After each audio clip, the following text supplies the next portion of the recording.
கடைசியாக 4 மாதம் தான் காலி ஆகும்.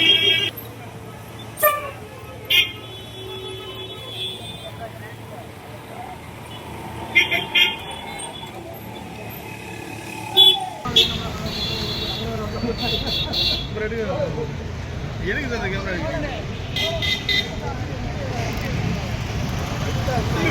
ரொம்ப போராட்டம் பண்றாங்க. வீடியோ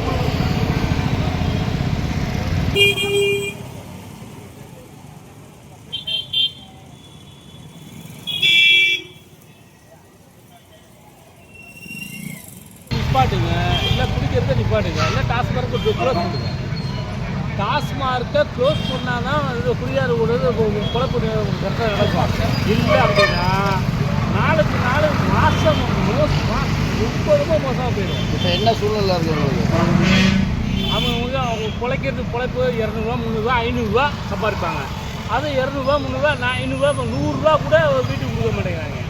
எதுக்கு இந்த பிழைப்புங்கிறேன்? டாஸ்மார்க்கை வச்சு பிழைக்கணுங்கிற இது அரசு வேலவே வேணாம். அரசாங்கங்கிறது டாஸ்மார்க்கை வச்சு ஓடணும் அப்படின்னு சொன்னால் அந்த டாஸ்மார்க்கு வேலவே வேணாம். யாருக்கும் டாஸ்மார்க்கு குடிக்க வச்சு அவன்கிட்ட இருந்து வாங்கி அவன்கிட்ட குழப்பம் வேணவே வேணாம். எதுக்கு தான் அரசாங்கங்கிறேன்? சாப்பிட்னா உழைக்க சொல்லு அவன் குடிக்க சொல்கிற.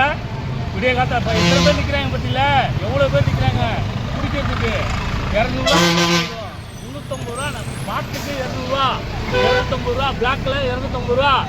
எதுக்காக இந்த இது அப்படி ஒரு ஆட்சி நம்மளுக்கு தேவையா? எதுக்காக இந்த ஆட்சி வரணுங்கிறது இப்போ ஒன்றுமே புரியல.